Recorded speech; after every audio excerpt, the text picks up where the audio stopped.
I am sitting in a house that is fully paid off. My retirement account is full. By every standard of the American dream, I am a winner. But if I am honest with you, I am the poorest man I know. At 75, I finally learned the truth. The scariest thing about life isn't running out of money. It is running out of time. And I traded all of my time for money I can't even enjoy. Please, listen closely. I want to tell you the truth about success before it is too late for you. To understand my mistake, you have to understand where I came from.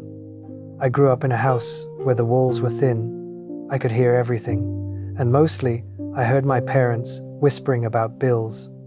I saw the worry etched into my father's face every Friday when he brought home his check. I saw my mother making a pot of soup last for 3 days. Fear has a smell. To me, it smelled like that old, dusty house. So, when I was 20 years old, I made a vow. It was a silent promise to myself. I swore I would never feel that fear again. I swore I would be safe. I swore I would be the provider my father tried to be, but better. I thought I was being smart. I thought I was being responsible. I got a job. I showed up early. I left late. I said yes to every shift. I said yes to every overtime hour. I looked at time as a currency. I thought, if I sell my hours now, I can buy freedom later. I viewed life as a ladder, and I started climbing. I climbed fast. I didn't look left or right. I didn't look at the view. I just looked at the next rung. I thought I was building a life. But really, I was building a prison. And I didn't realize I had locked myself inside until the door slammed shut. In my 30s, the game changed. It wasn't just about survival anymore. It was about status. It is the American way, isn't it? We define ourselves by what we have. I needed the house in the good neighborhood with the green lawn. I needed the car that made my neighbors turn their heads. I needed the suit that fit just right. I told myself a lie. It is a lie I hear many of you telling yourselves right now. I said, I am doing this for my family. It felt noble. It felt good to say that. I felt like a martyr. I was the strong one, carrying the weight of the world on my shoulders, so my wife and children could be light. But deep down, in the dark places of my heart that I didn't want to look at, it wasn't true. I wasn't doing it for them. I was doing it for me. I was feeding the beast in my gut. The beast that said, if you stop running, you will fall. If you stop earning, you are nothing. Work became my hiding place. Real life is messy. Marriage is hard work. Raising children is loud and chaotic. But at the office, I was in control. People listened to me. I had a title. I had respect. So I stayed late, not because I had to, but because it was easier than going home and facing the real work of being a husband and a father. And that is how the drift happens. It isn't a sudden explosion. It is a slow, quiet current that pulls you away from the people you love. Let me tell you about the night I finally lost my wife. I remember it clearly. It was our 10th wedding anniversary. My wife, Sarah, was a patient woman. She didn't ask for much. She knew I was ambitious. She supported me. But for this one night, she asked me to be home by 6 o'clock. I promised her. I looked her in the eye that morning and said, I will be there, I promise. But at 4:30 p.m., a client called. It was a big account, a game changer, my boss called it. I had a choice. I could have said, I have to go. My family is waiting. But I didn't. The fear kicked in. The fear of losing the deal. The fear of disappointing my boss. The fear of not being the best. So I took the meeting. I drove home in the dark. It was raining. I pulled into the driveway at 10:15 p.m. The house was completely black. I walked into the dining room. She had set the table beautifully, the good china, the crystal glasses we got at our wedding, and in the center, 2 tall candles. But they had burned all the way down. The flame was gone. The wax had melted into a puddle on the tablecloth. The food was cold and untouched. Sarah had gone to bed. I stood there in the dark, loosening my tie, and I felt nothing. That is the worst part. I didn't feel heartbreak. I felt annoyed. I thought, doesn't she understand? I am doing this for us. I just made enough money to pay for a vacation in Hawaii. I didn't understand then. You can buy a ticket to Hawaii, but you cannot buy the desire to be with someone. Sarah didn't yell the next morning. She didn't throw plates. She just stopped asking. We became roommates. We shared a bathroom. We shared a checking account. We shared a history. But we stopped sharing our souls. Losing my connection with Sarah was a slow tragedy. But my biggest regret wasn't with her. My biggest regret was with my son. And this one still wakes me up at night. My son, Michael, he was 7 years old.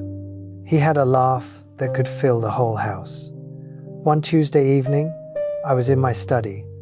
I had brought work home, as usual. The door was shut. That closed door was the symbol of his childhood. He knocked. He didn't wait for an answer. He burst in, holding a piece of paper. His eyes were wide and bright. "Dad, look, I drew us." I was on the phone. I was stressed. I was trying to fix a mistake someone else made. I covered the mouthpiece of the phone. I didn't look at the drawing. I looked at him, and I snapped. I said, "Get out. Can't you see I'm working? I am working to buy you those toys you like. Now go." I saw the light go out in his eyes. He lowered the paper. He stepped back. He whispered, "Sorry, Dad." He closed the door. That click, that soft click of the latch closing, I hear it in my dreams. I finished my call. I felt proud of solving the problem. I forgot about the boy and his drawing. I bought him the toys. I paid for the best camps. I paid for his college tuition in full. He graduated without a penny of debt. But when he visits me now, the conversation is polite. It is stiff. We talk about the weather. We talk about sports. We talk about the stock market. He does not tell me his fears. He does not tell me his dreams. He does not tell me who he really is. I was the man who paid the bills. I was the ATM. I was the provider. But I was never his father. I thought all of this would be worth it when I reached the finish line. I thought there would be a prize waiting for me. I was wrong. I retired at 65. I remember my last day. There was a small party. There was a cake from the grocery store. My boss gave a speech. He gave me a gold watch. It was a nice watch. I walked out of the building carrying a cardboard box with 40 years of my life inside. I drove home. I sat down in this chair, this very chair. I let out a breath. I thought, I made it. I won. Now, life begins. I waited for the feeling of victory. I waited for the joy to wash over me. But it didn't come. Instead, silence came. The phone didn't ring. My emails stopped coming. I looked at my calendar. For the first time in 40 years, it was blank. And I looked around my big house. Sarah had her own life by then. She had her book club, her garden, her friends. She had built a world that didn't need me in it. I tried to travel. I went to Paris. I went to Rome. I stood in front of the Colosseum. It was magnificent, but I was standing there alone. I realized that a beautiful view means nothing if you have no one to squeeze your hand and say, "Look at that." I had spent my entire life preparing for a future that felt completely empty. The poverty I feared in my 20s was financial poverty. And yes, being broke is hard. I do not want to say money doesn't matter. It does. But there is a poverty worse than an empty bank account. There is the poverty of intimacy, the poverty of connection, the poverty of memories. I am a rich man on paper, but I am sitting in a quiet room, surrounded by nice furniture, and I am starving for connection. Money is a renewable resource. You can lose it and make it back. But I learned too late that there is something you can never earn back. Here is the hard truth. Time is not money. That is a lie corporate America tells you. Time is life. Money is a tool. Time is the essence. You can make a bad investment and lose your savings. You can work hard and earn it back in 5 years. But you cannot buy back a Tuesday evening when your daughter wants to play dolls. You cannot buy back the road trip you skipped with your friends when you were 25. You cannot buy back the intimacy with your wife that eroded over 1,000 lonely dinners. Every hour you sell to your job is an hour you sell forever. It is a one-way transaction. I look at young people today. I see you. I see you running. I see you checking your emails at dinner. I see you missing your kid's soccer game because of a conference call. I see you telling yourself, just a few more years, then I'll relax. Soon is a dangerous word. Soon is a thief. Soon turns into never very fast. The ladder you are climbing, it is slippery. And it is very possible to spend your whole life climbing it, sweating and bleeding to get to the top, only to realize it was leaning against the wrong wall. I am not telling you to quit your job. I am not telling you to be lazy. We have responsibilities. But I am asking you to change the trade. Don't give them everything. Keep something for yourself. Keep something for your home. Leave work at 5 p.m. The emails will be there tomorrow. The world will not end if you don't reply tonight. Go home. Put your phone in a drawer. Look your partner in the eye. Listen to them. Really listen. Play with your children until your back hurts and you are out of breath.